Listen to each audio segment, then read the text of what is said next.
యేసుక్రీస్తు నామములో శుభాలు వందనాలండి.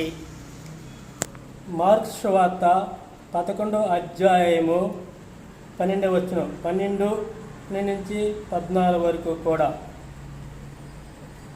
యేసు 12 మందితో కలిపి 12 మంది శిష్యులతో కలిపి మన్నాడు బేత్లెహేము నుంచి బయలుదేరి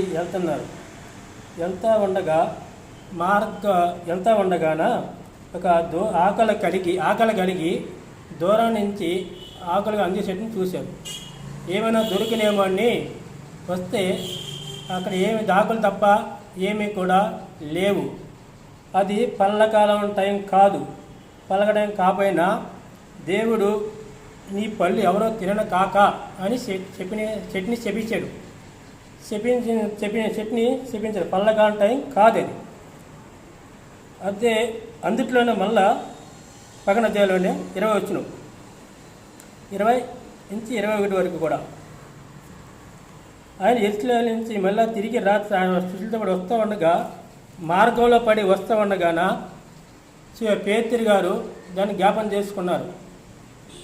ఇవన్నీ చెప్పించిన చెట్టు ఏళ్ళతో ఎండిపోయిందని జ్ఞాపం చేసుకున్నారు పేతురు గారు.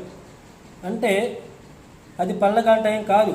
ఈ చెట్టు ఇక్కడ మార్గం పక్కన పడి ఉంది. ఇది చెట్టు తోట బయట ఉంది, రోడ్డు పక్కన ఉంది, రోడ్డు పక్కన ఉన్నది. ఇదే లోకసువార్త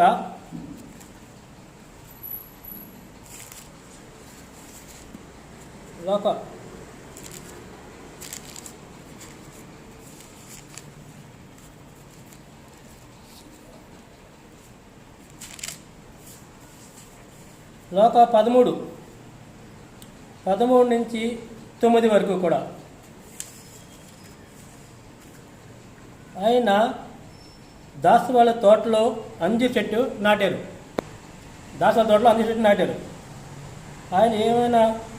ఆయన నెత్తికి వచ్చాను.